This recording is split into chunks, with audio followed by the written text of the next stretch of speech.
At the time that I started at the Center for Creative Studies in the early 80s, it was really a pretty free-spirited type of an environment.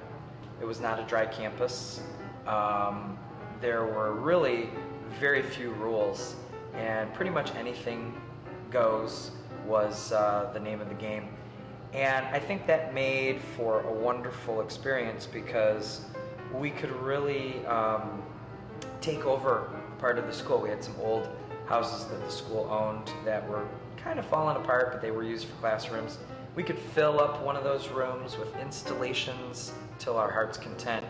And it was just so exciting to be able to do things like that and experiment and just let yourself go in terms of creativity.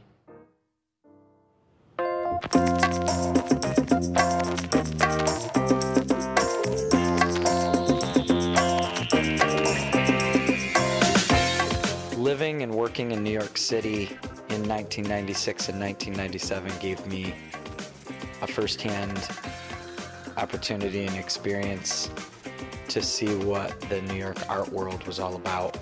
And at that time I collaborated with another artist. We did some performances as part of the Downtown Art Festival where we performed in front of the Metropolitan Museum of Art as well as the Guggenheim in Soho. And these performances really helped me to branch out and try new things, but also to sort of pay tribute to people that I studied, like Laurie Anderson and other performance artists. We put the call out for submissions to all of the faculty. There are two parts to this actually. There's this big commissioned mural piece, and there was a call for other smaller artworks, existing artworks. So we got quite a number of submissions for the large art project, and the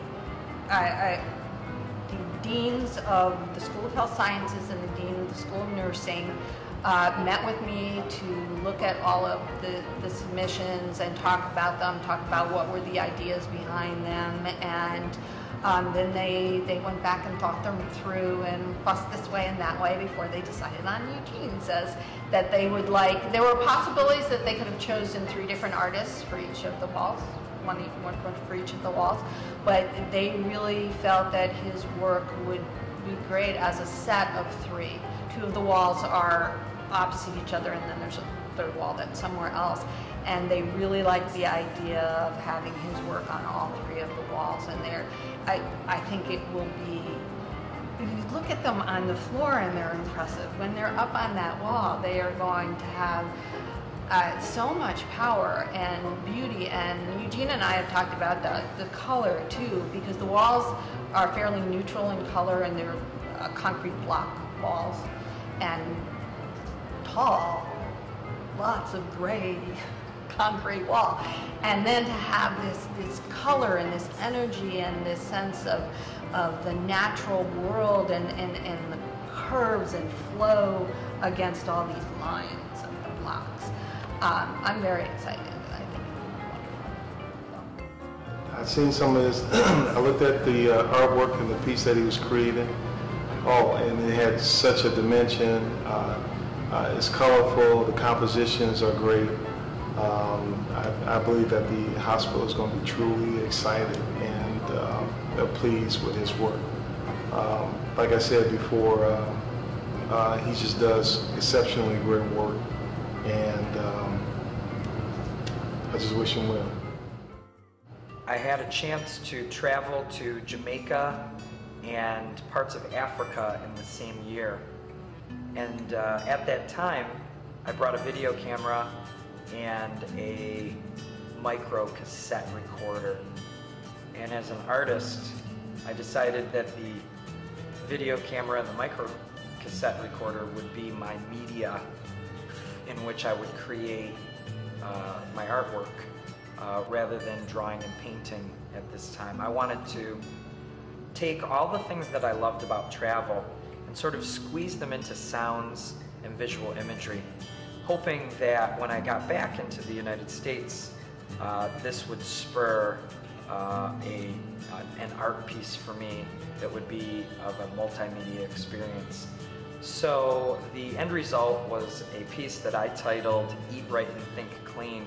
Basically, I reconstructed a shack that I had seen in these third world countries and did this inside the context of an art gallery and tried to really integrate some of the feelings that I got from seeing this recurring image on my travels. There was a hidden performance. A live person was under the floorboards looking up at the visitors of the piece. There was a computer and a website, and then video imagery on the walls outside of the installation. So my involvement with the project that Eugene was working on, I came in as a consultant, and I was totally thrilled that he had asked me to sort of consult him on various aspects of creating a mural.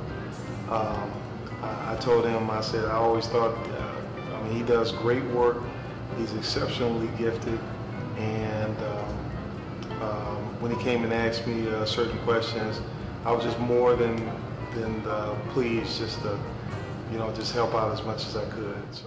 The title of this series is Artis Anatomica. The word artis relates to nature as being the teacher of art. Anatomica is relative to a combination of anatomical terminology that is all culminated into a library that is pulled from in the medical world. I wanted to combine nature and anatomy in both the figurative sense and the non-figurative sense. So in these works for the Human Health Building here at Oakland University, you may recognize anatomy that is relatively human in appearance, but you also might recognize some that would be animal anatomy, skeletons and things like that, close-ups of bones. And then there are fragments of human figures hidden underneath these surface bone drawings. The surface bone drawings are there to kind of visually pique your attention and hopefully grab you and want to cause you to look a little bit closer and a little bit deeper into the piece.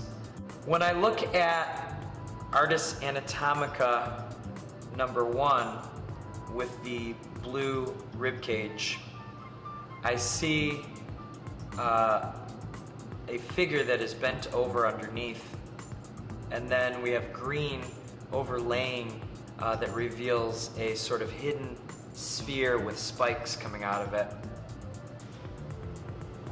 This sphere with spikes can relate to many different things. I think in nature there are seed pods that are round that come off trees that have spiky elements that come off of them. But also when we look under a microscope at our own cell structure, we can see things that call to those forms as well.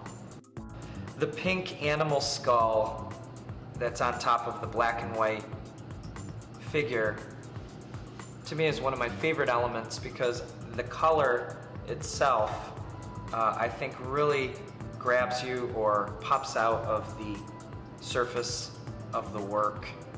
And there's a hint of orange that is surrounding this pink skull in contrast with the gray and the black and white. Whether it's an animal skull or a human skull or human bones, I think that there's a beauty to these images, and I don't look at them in the way some people might when they reference death. I think when you look at the use of the skeleton in art, you can see that its beginnings came from probably the study of art and more of an art school mentality. But I think that for me, it's speaking about anatomy from not only an artist perspective, but a medical perspective. It's something that we need to be aware of. We need to be aware of our own anatomy. And I think, you know, in today's world, that's something that more and more people are investigating, because the way the economy is and the way that our healthcare system is changing, we need to be thinking about those things.